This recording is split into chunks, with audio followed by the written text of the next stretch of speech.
y sobre todo el secretario Kirchner se va a dar cuenta cuando ya acumule una cantidad de preguntas razonable, le pediré el micrófono y que sea un máximo, digamos, de 2 diputados y que responda.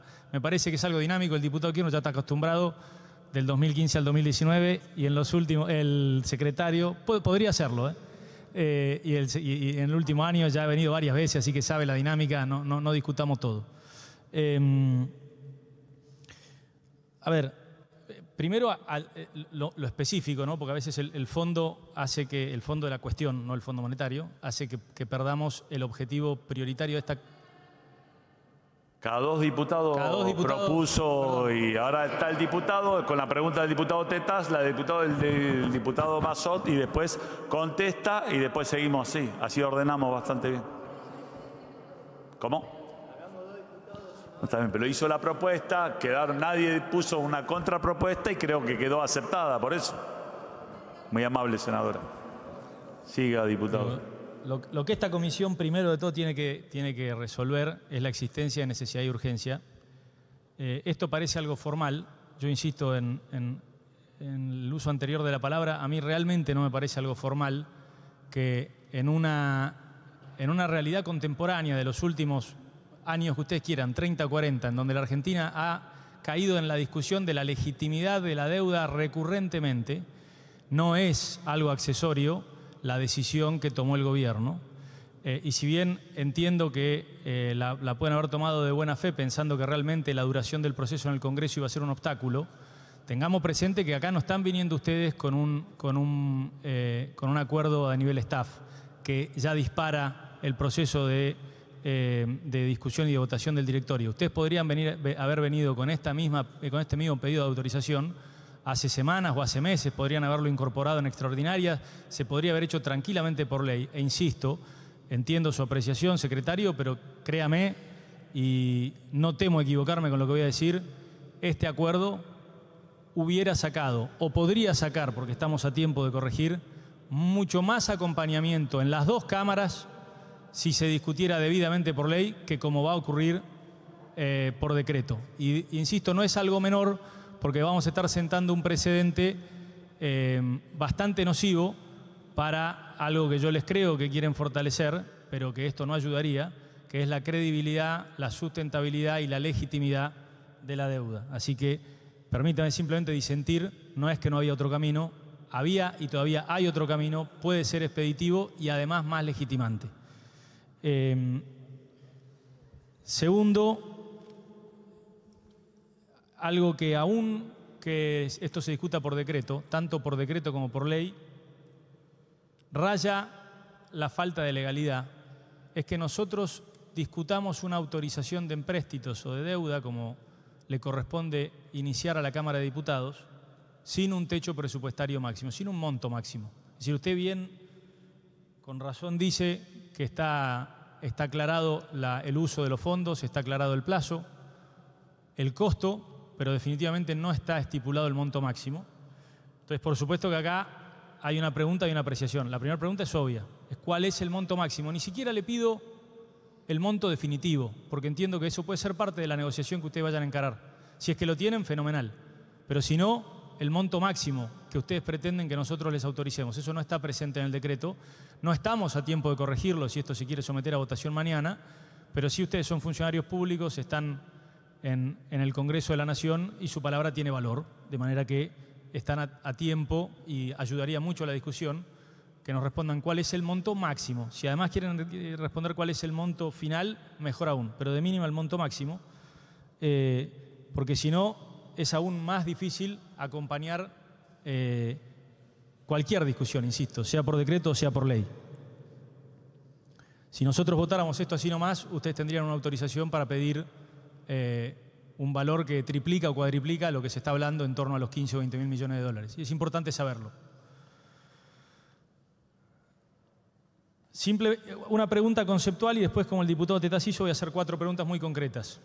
La pregunta conceptual, y créame de verdad, no es una provocación. Es algo que no hemos escuchado aclaración suficiente del presidente de la Nación, que es quien hizo campaña con esto, de manera que ustedes bien pueden responderme que nunca fue, en su caso personal, el camino a seguir. pero sí es lo que se discutió en campaña y lo que todavía hasta algunos pocos meses el presidente todavía afirmaba, y es que la Argentina va rumbo a un proceso de dolarización y de cierre del Banco Central. Y hasta ahora, y usted lo acaba de mencionar en su exposición, el rumbo a seguir, que aclaro entre paréntesis por si a alguien le interesa, yo comparto, ha sido una estrategia de fortalecimiento del peso, lo contrario a la dolarización, y de capitalización del Banco Central, lejos de cerrarlo. Insisto, yo estoy de acuerdo. Lo que me gustaría es una reflexión, una respuesta respecto de, número uno, si esto ya es un cambio definitivo, si es que el gobierno cambió la estrategia respecto de lo que presentó originariamente, o si es que, bueno, no sé, forma parte de una etapa y seguimos ratificando que el Banco Central va a ser cerrado y que la Argentina va a avanzar a abandonar el peso y a una dolarización. Ya le hice la pregunta respecto del monto.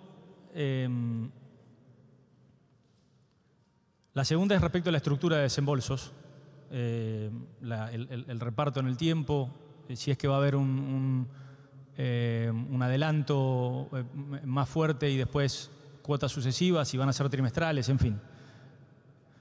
Un detalle de la estructura de los desembolsos. En tercer lugar,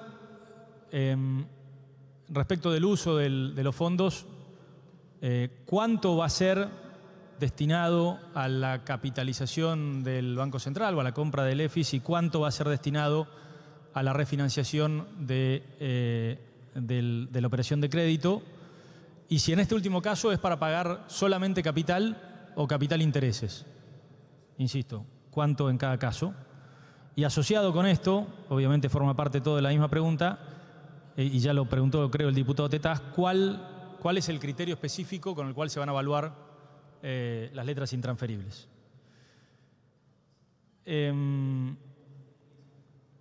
Está implícito en el monto, exactamente. Pero si no contestan el monto y contestan la evaluación de las LEFIs y cuánto van a reconocerle al pago de capital e intereses y no responden el monto, podemos calcular el monto. Pero en definitiva son tres formas de preguntar lo mismo. Obviamente entendemos el racional detrás de, si se abandonó la idea de cerrar el Banco Central, el racional detrás de fortalecerlo y dotar así de estabilidad a nuestra moneda, que no debe reemplazarse sino fortalecerse. Y entendemos la explicación de por qué no crece la deuda bruta. Obviamente crecen los intereses con bastante relevancia, y en la medida en que el gobierno no modifique su política cambiaria, es probable que muchos de esos fondos sean utilizados para defender el tipo de cambio, como viene ocurriendo hasta ahora. Yo no quiero hacer un juicio, los quiero escuchar a ustedes. Me parece que es algo que se discute bastante en ámbitos menos ordenados o menos institucionales. Este no fue tan ordenado, pero tenemos la posibilidad de ordenarlo. Creo que es relevante que se entienda, más allá del corto plazo, si estas reservas de las cuales va a gozar el Banco Central no son utilizadas para intervenir en el mercado cambiario, si estas reservas no son utilizadas para intervenir en el mercado cambiario y en el corto o mediano plazo, mediano al menos, como dijo el presidente, 1 de enero del 2026, hay un plan de salida de los controles de capitales, aquí tengo la siguiente y anteúltima pregunta, es ¿en cuánto estiman ustedes que alcanzan el giro de utilidades autorizadas de empresas multinacionales con casas matrices acumulado en el tiempo, por supuesto no solamente en su mandato, sino muchos años anteriormente, y que obviamente sería una presión de demanda de dólares, ni bien el gobierno decida, si es que así lo hace, abandonar los controles de capitales? ¿Y cómo compara obviamente ese valor de dividendos no distribuidos y en todo caso seguros y reaseguros, es decir, toda la demanda de dólares reprimida producto de un cepo extendido ya de más de 7 años, cómo compara con el monto de este crédito y Y fuera de lo exacto, secretarios, una valoración respecto de qué podemos esperar, es decir, de la necesidad de echar mano a esa capitalización para o hacer frente a un valor de tipo de cambio que el gobierno por distintos motivos quiere defender en el corto plazo o en el mediano plazo, a la salida de seguros, reaseguros y dividendos autorizados cuando el gobierno, si es que lo hace, levante los controles de capitales.